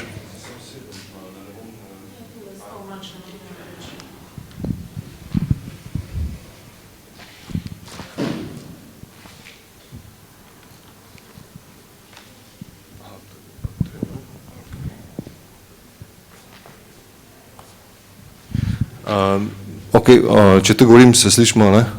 Jaz sem Alen Lipuš, prihajam iz podjetja Probit. Mi smo zdaj 2 leti razvijali en produkt, Work and Skill, v okviru Evropskega regionalnega sklada. In Work and Skill je pravzaprav platforma za management veščin oziroma kompetenc. Lahko si jo predstavljate kot orodje, s katerim lahko beležimo svoje veščine, pridobljene na razne načine, skozi šolanje, skozi delo, skozi razne vključenosti v razne projekte, ki smo jih danes slišali. Ampak glavna ideja je ta, da...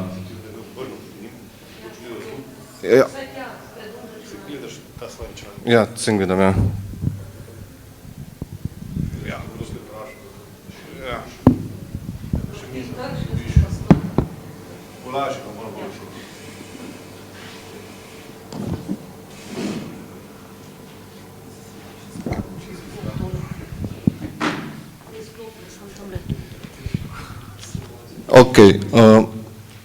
Zdaj, tako je bilo rečeno, če sem se že tako predstavil, me lahko sprašujete vmes, da se nisem zastojen. Ampak ja, gre za platformo za beleženje kompetenc in veščin, ker glavni problem, ki smo ga mi identificirali, je ta, da CVI, PDF in tako naprej, to so stvari preteklosti, imaš ogromno certifikatov in kaj pošiljaš v mailu 20 prilog s certifikati, hkrati pa s tem naložiš ogromno administrative overhead delodajalcu, da gre background preverjati, a je to res ali ne. In ta naša platforma omogoča neko agregiranje vseh svojih priznanj in tudi veščin skozi delo, identifikacijo veščin, vse bazirano na teh ESCO kompetencah, na teh ESCO taksonomiji, European Skills, Competences and Occupational Framework. Skratka, ja, gre za na nek način nek kontinuiran karierni potni list, ki v vse bolj kontingentni ekonomiji, vse bolj nekih fleksibilnih delovnih razmerih omogoča posamezniku in posameznici, da ohranja neko kontinuirano karierno pot, kljub temu, da včasih pač naredimo 180 v karieri, jaz sem recimo doktor filozofije, pa zdaj delam v IT-ju. Ampak ja, če si med tem, ko si boste zdaj to pač ogledovali, imejte samo v ozadju vaših misli to, da gre pri tem za neko orodje, verifikacijsko orodje lastnih znanj. Zdaj, jaz vam zdaj odprtih 2 okni, ena okna na desni strani sem kot Alen Lipuš in sem registriran kot naročnik. Tu noter sem pa zdaj vpisal kot freelancer. Jaz sem vam tu želel prizanesti vse registracijski postopek, ki je vse posod pravzaprav enak. Pomembno je še to, da vse to, kar zdaj vidite v ozadju, je seveda omogočitvena tehnologija, so tehnologija verižnih blokov, blockchain, nekateri poznate, pri tem je omenjeno, da se tu absolutno distanciramo od kakšnih kriptovalut. Oni so zgolj ena izmed aplikacij te tehnologije.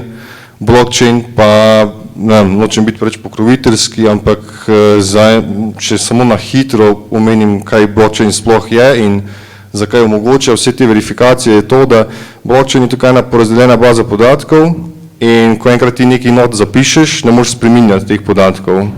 Ko jaz napišem noter nek svoj skill, neko svojo veščino in je ta zapis bil narejen s pomočjo rokovanja z izdajateljem, ali je to zdaj moja šola, nevladna organizacija, prostovoljna aktivnost ali pa delodajalec, je to pač zapisano na tem mojem profilu s pomočjo blockchaina in nekdo drug, ki gleda moj profil, ve, da si to jaz nisem mogel sam izmisliti. Da to ni moralo biti nekaj, kar je na mojem ozemljiku zraslo, ampak da je pač ta profil nekaj, kar je verodostojen po sami naravi, ker ga pač tehnologija taka, kot je, omogoča.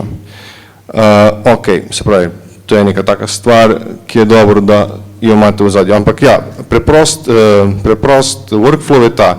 Tu pravzaprav gre tako en Fiverr ali pa Upwork ali pa neke freelancing platforme, samo s to dodatno idejo blockchaina.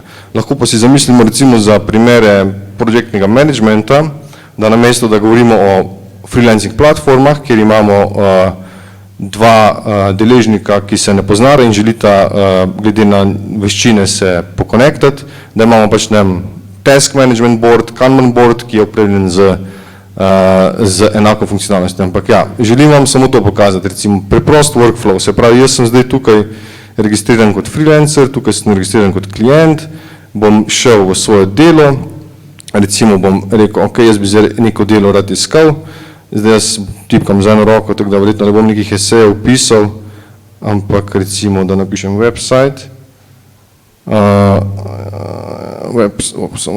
pa dam kategorije, recimo tu imamo razne kategorije, uporabniški vmesnik se bo še spremenil, ker to ni najbolje za manevrirati, ampak ja, imamo kategorije o nekih veščinah, pa recimo, da izberem tukaj zdaj recimo IT in se mi izpišejo recimo najbolj pogoste veščine, vzete iz te ESCO databaze, tukaj jih še več, recimo, da jih enih par naklikam.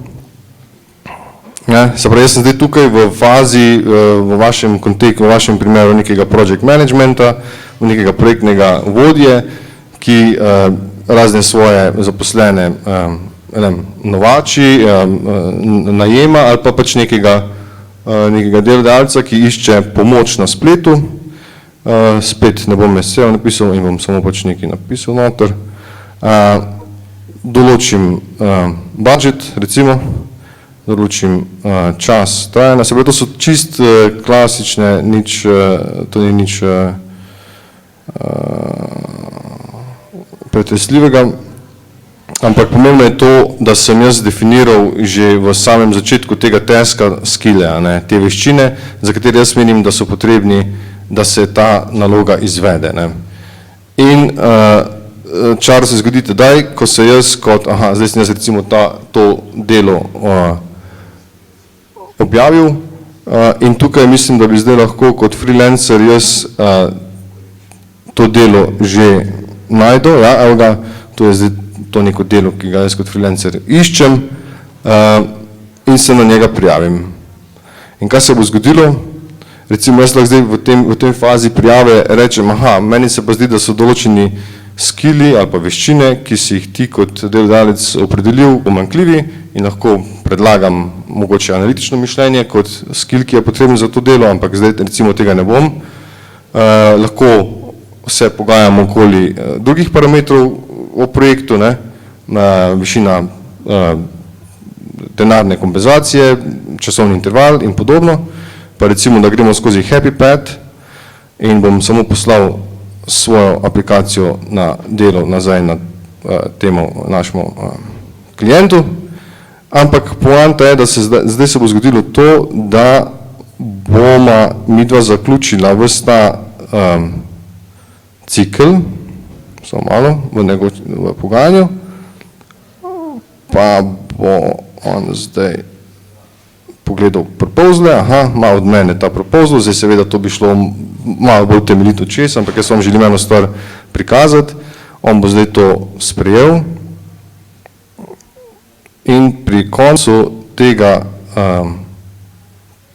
cikla se bo zgodilo to, da bo ta klient, ki je zdaj to sprejel, ki zdaj mora še eno stvar narediti in sicer mora financirati svojo, bo zdaj to delalo, ne. Skratka, tudi če zdaj recimo ta trenutek to ne bo delalo, vsi ti skilli, ki smo jih tukaj opredelila in so bili sprejeti kot del taska, ko jih bo naš freelancer oziroma naš delavec opravil ta task in bo pač to izvedeno, kot da bo postal ta task njegova zgodovina, njegova delovna izkušnja, bojo postali pravzaprav tu zapisani kot permanentni del profila tega delavca. In potem nekdo drug, pa tretja oseba, ki gleda ta profil, vidi, aha, ta Terry Betty ima določene skillse, ampak vnaprej vem, da na podlagi tehnologije te veščine niso nekaj, kar si je ta Terry sama izmislila, ampak so nastali so produkt njenih delovnih izkušenj. In s tem se nedvomno zmanjša vsa preverjanja ozadja, preverjanja ustreznosti, s tem se signalizira talent z večjo lahkoto in zdaj mislim, da zdaj smo tu mi službo to foundali in zdaj vsak čas bi morala ta naš Terry Beauty dobiti svoje skills. Skratka, poanta je, da namesto da se kompetence in veščine, ki jih nabiramo skozi našo delovno dobo, pač nabirajo nekje po certifikatih in po raznih listinah, se lahko nabirajo na tak pregleden način, ki je potem za vse nas dober. Dober je za tistega, ki gre skozi delovno dobo in ima nek transparenten način beleženja svojih kompetenc in veščin, in dober je za delodajalca, ki lahko pravzaprav z enim pogledom na tvoj profil vidi, da si primeren ali ne, pa se pri tem ne rabi spraševati, ali je res to, kar vidim, ali ima ta oseba, ta talent, ki ga želim najeti dejansko vse te veščine ali ne, ker pač jih ima, ne more jih imeti drugače, ker so bile produkt tega sodelovanja med delodajalcem in tem. Zdaj mislim, da smo ta cikl zaključili in jaz mislim, da bi zdaj ta Terry morala dobiti počasi te veščine, ker nekaj časa še eno traja. Ampak ja, tudi če jih zdaj trenutno ne dobi, je to na naši strani problem. V glavnem koncept oziroma dizajn tega produkta ste po mojem osvojili. Se pravi, gre se za način beleženja in verodostojnega, verificiranega izkazovanja lastnih veščin, ki so pridobljene na razne načine. Teda, hvala.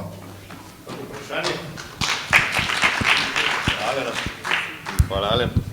Je vprašanje. Ok, zvoliš. Če se prav razumela, se te veščine potrjujejo z preteklimi delovnimi izkušnjami. Ja. Kaj je potem na začetku? Iščeš prvo, drugo, tretjo? Na začetku, ker en izmed vidikov, to je dobro vprašanje, en iz vidikov, ki smo se ga želeli tudi nasloviti, je ta vstop na trg dela.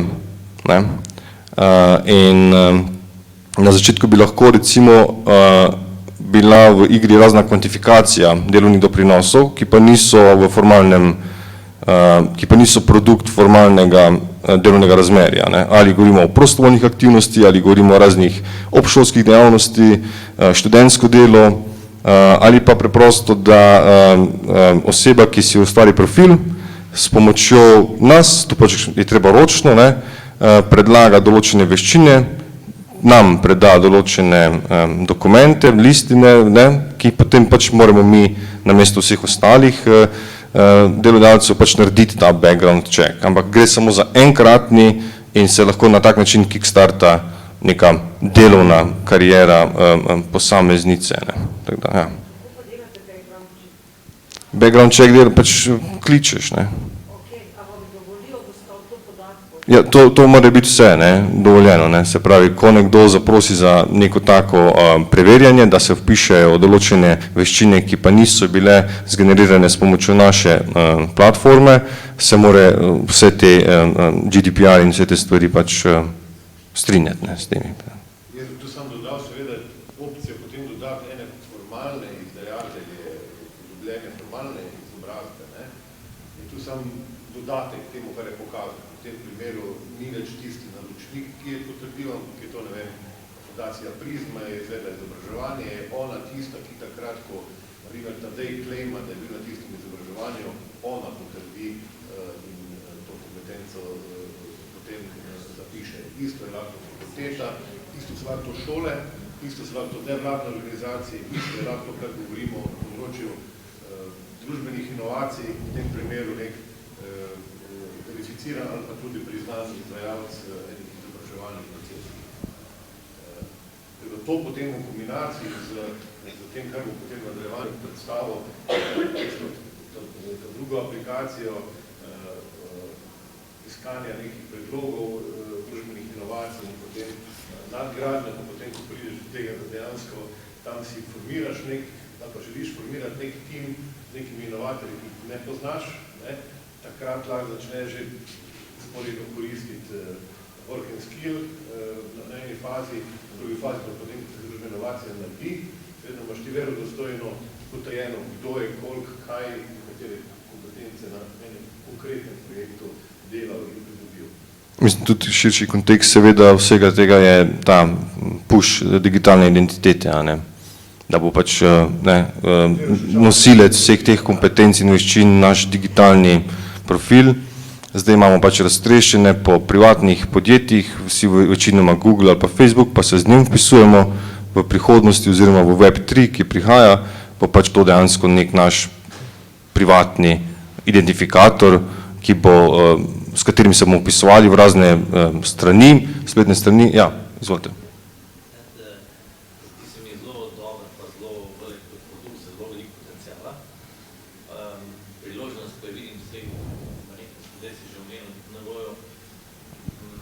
Prostovoljstvo in aktivnosti, ki so povezane s prostovoljstvom, ki jo posamezniki počnejo, pa so hkrati dober.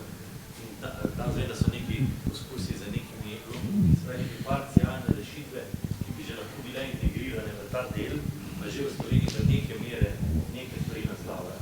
Se mi zdi zelo dobra priložnost, ker so tu... Mi smo zelo podobno smo razmišljali na ta razpis, kjer ste vi prijavljali ta Najdi se, smo se pogovarjali, da bi se z Janom Pelozo pa z njegovo agencijo za mlade, kjer že imajo kartico mladinskih ugodnosti, na tisoče, mislim, da čez 100 000 mladih jo ima, da bi tam pridodali notri to rešitev, mislim, da so bili pogovori, ampak potem časovno s prijavo ni šlo, točno v tej smeri, da se tudi njihove neformalno pridobljene kompetence lahko potem začnejo gor dopisovati in seveda je to naslednja stopnja teh sicer poznanih fizičnih beleženj neformalnih izobraževanj z Nefiksom, pa to, kar poznamo sicer. Ne? Ja bi še samo to dodal takoj, samo če smem to dodati, da verjetno dobenemu tukaj ni tuja ta prekarizacija, ne, ki se dogaja.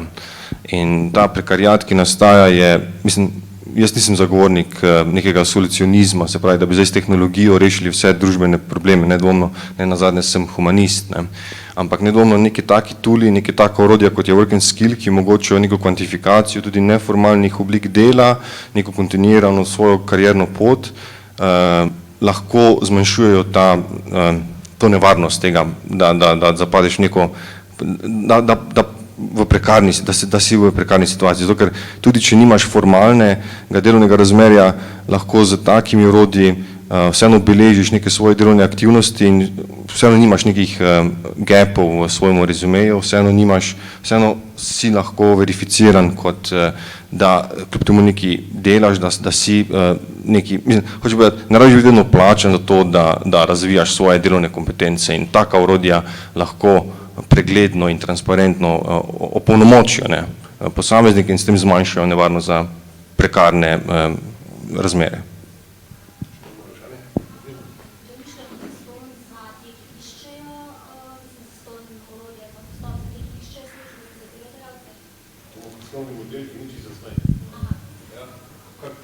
No, ampak dejstvo je, da to kar zdaj gledamo, ne, to je zdaj ena, se pravi, v ozadju je neko okostje, ki deluje. Ne. Imamo blockchain databazo, imamo databazo teh veščin, imamo vse te klice, razne mehanizme in ta platforma Work and Skill je pač freelance platforma, ki je komercialno nastavljena.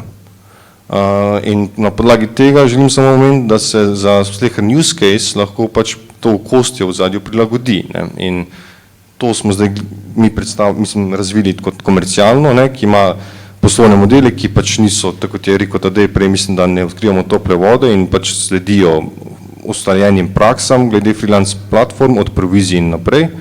Ampak ja, imaš pa lahko razne druge vtičnike, ki se lahko zgolj v ozadju ta funkcionalnost vključi noter v že obstoječo neko orodje, ki ga ali organizacija ali pa kak konzorcij uporablja. Ja. Zdaj tu konkretno nekaj časa, zdaj ko bomo še testirali, bo odprt čist tesno brezplačen dostop do tega, da se lahko sproba pa tako, tudi potem, ko pa bo navezava, bo pa taka, ker tudi cilj samega Digital Social Innovation Laba je, da je vzdržno deluje, se pravi, da so gor stvari, ki normalno na nek dostopen način so kot toolsi dostopni, ampak da se pokrivajo in da je zadeva kot taka. Tako da poslovni model je tudi tak, da v tem primeru nekega naročnika pa uporabnika, vsak nekaj po tem poslovnem modelu od tistega skupnega posla plačata za to, da sta uporabljala to platformo, na primer. Je pa res, da če bi se pa naprej razvijali kakšni koncepti prilagojeni samo na področje družbenega inoviranja, bi se pa dalo veliko teh rešitev prilagoditi in jih čist, se sploh ne imenuje v tem primeru več work and skill, čist uporabiti samo za področje, ne vem, beleženja kompetenc na področju družbenega inoviranja, na primer. Dobro? Ja, povejte. Ja.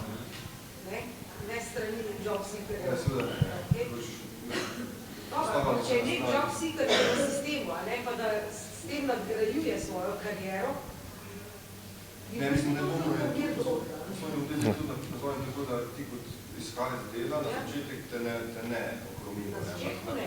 Če hočeš pa ti razno analitična orodja, pa razno take, zato pa je potem plačljiv subskription. Gospa, povejte.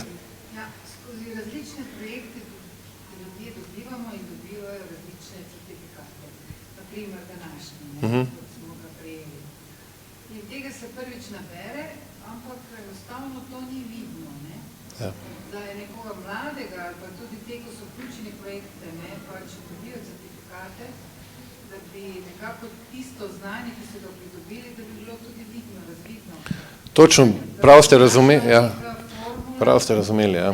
Da bi ta projekt, skozi projekte te, ki se usposabljanja, neformalna ali formalna, da bi se nekaj beležilo.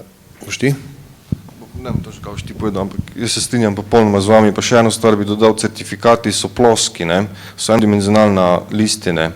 Certifikat, ti moraš naučiti ljudi, ki dobijo certifikat, da znajo odpakirati to, kar je v certifikatu, da znajo artikulirati svoje veščine, ki so jih pridobili, kaj certifikat predstavlja. In če ti nekomu, če jaz sam ne znam najbolj artikulirati, kaj moj doktorat predstavlja, kako pričakujem od svojega delodajalca, da bo znal videti, da pa vseeno ne zaposli doktorja filozofije. To je recimo moj primer. In to orodje recimo tudi omogoča ravno to, identifikacijo in artikulacijo vseh teh veščin, ki so zapakirane noter v certifikatu. Certifikat je tako ena rar datoteka, zapakirana, ampak moraš znati odpakirati jo. In potem, ko to odpakiraš, moraš znati prikazati to, kar hočem samo to povedati. En certifikat od IRDA, recimo super certifikat, ampak je certifikat od IRDA. Ampak not ima pa ogromno veščin, ki so transferable na razne druge področja. In če lahko ti omogočiš posameznici, da lahko te veščine ozavesti in jih aplicira drugam pri iskanju službe, da ni samo omejena, imam pa samo certifikat od IRDA. Ne, ta certifikat je več kot zgolj to. Tako da iz tega vidika se mi zdi tudi fejst pomembno, da se določene orodja, kot je to, pač delajo. Izvoli, ja. priporočila, čez okrog par let morala biti tako pripravljena, da bojo strojno berljiva, da se bo dalo vse izračune primerjati med različnimi podjetji, zajeti ogromne količine podatkov. Če to gre na nivoju podjetja, se mi zdi, da bo v odgovornosti na nivoju posameznika tudi potrebno imeti strojno berljive informacije. Da bomo tudi mi kot osebe mogli biti transparentni. Mogoče je to pot k temu, da tu sebe transpariramo.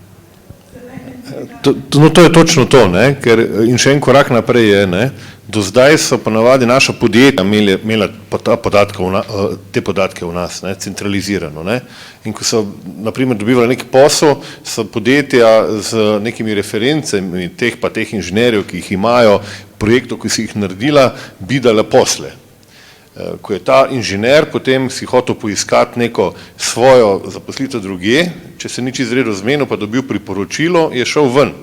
Pravi, da je ostal sam, teh kompetenc, vse, kar to je bilo, dejansko ni mogel sabo odnesti.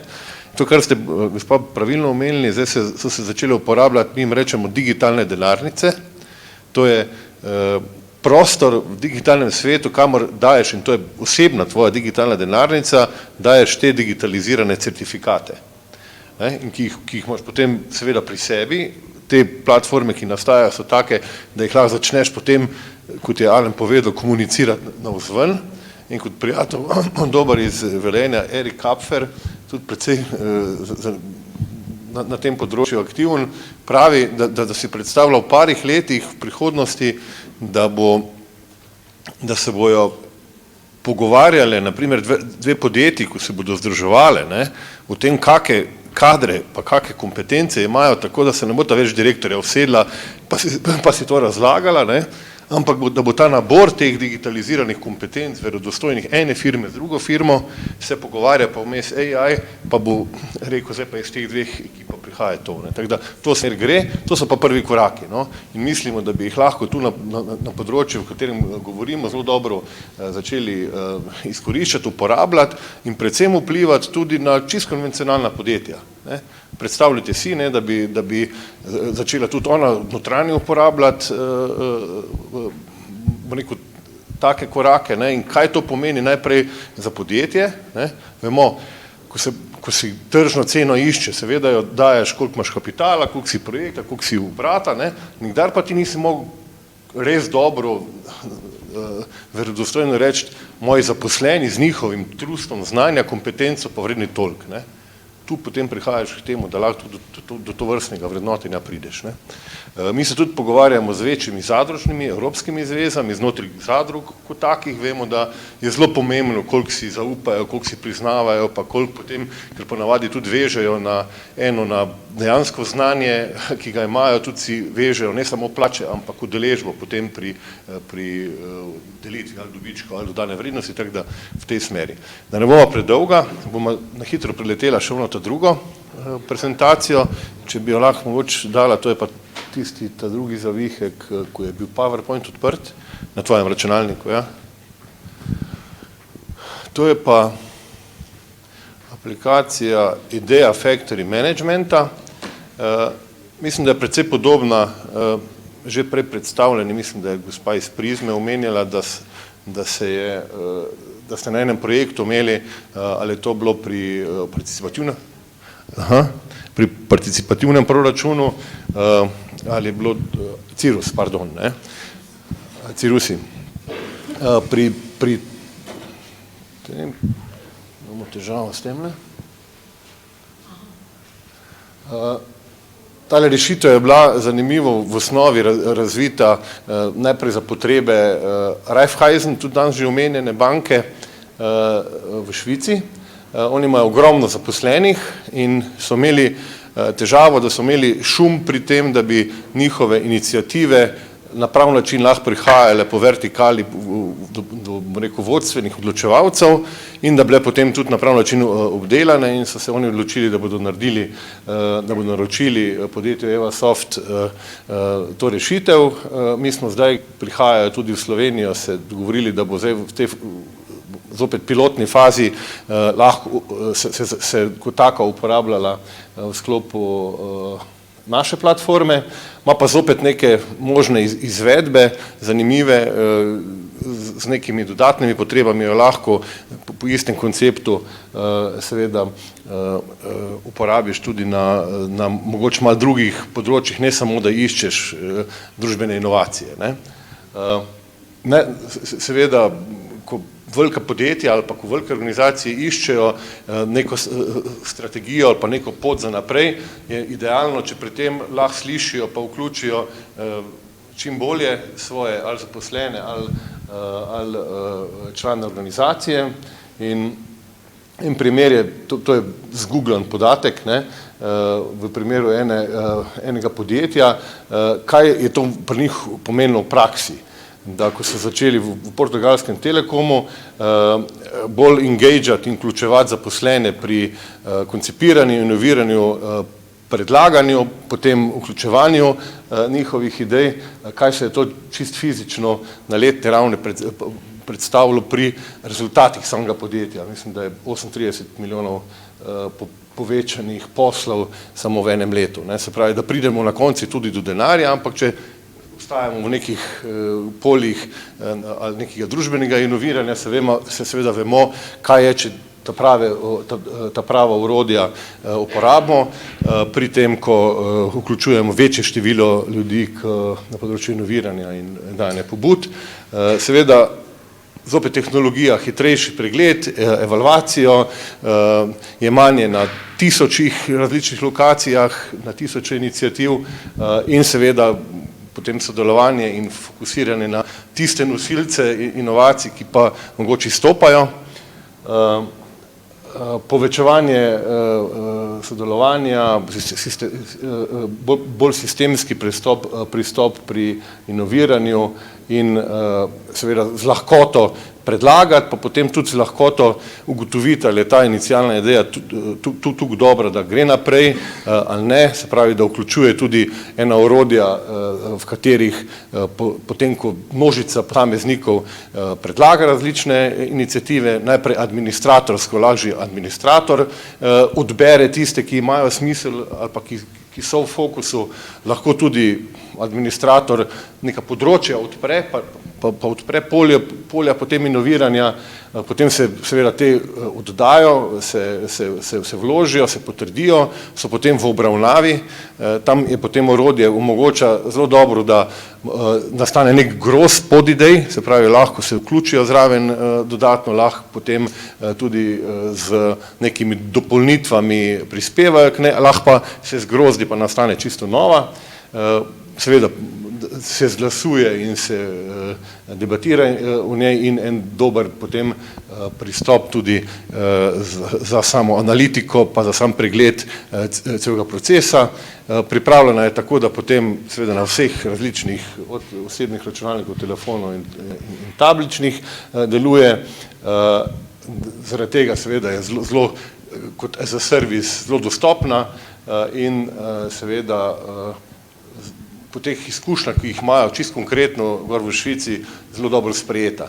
Naprimer, Raiffeisen, to smo ravno včeraj govorila z lastnikom firme, je naprimer jim zdaj naročil nadaljevanje tega, da je razpisal, mislim, da 500.000 švicarskih frankov letnega sklada na področju obnovljivih virov energije. In tam ne vidiš več tega, kar smo zdaj gledali, tam vidiš cilje, ki jih oni hočejo doseči, uporabiš pa zopet to orodje, pri katerega različni deležniki se noter vključijo, da ne sami zopet pridejo z neko pobudo, ki mora biti malo podprta in potem razdelana in na koncu seveda mislim, da so to razkosali na več projektov, ki jih bodo kar direktno financirali. Naprimer tudi. Dobro, to so potem skalibilnost, kam lahko gre, če se to potem, ne vem, tudi na ravni države uporablja, pa na ravni večjih korporacij, lahko to zelo hitro potem tudi zraste. Toliko bi jaz povedal z te strani, zdaj, ker smo časovno toliko, ne bi vrtel podobno kot je Alen te aplikacije, za tiste, ki vas zanima, bo naložena in potem od januarja tudi dostopna, tudi da jo boste lahko sprobali. Dejansko je pa zelo uporabniško zanimiva ali pa enostavno uporabna, dejansko si naklikaš z naklikanjem odpreš inicijativo, jo obrazložiš, jo potem pelješ naprej do tega, da ti v njej lahko komentirajo, glasujejo v njej in v zadju seveda vse administratorsko tako podprto, da nekdo, ali organizacija ali podjetje ima pregled in tudi seveda direktni kontakt do tistih, ki so pri tem sodelovali. Tu bi se jaz ustavil, pa bi vprašali kako vprašanje, kako razmišljanje. Izvoli. Administrator je fizična oseba ali je IT administrator, a se uporablja umetna inteligenca za strukturiranje, identifikacijo in tako naprej. Kateri so nosilci vhodnih podatkov, malo bolj zapisati.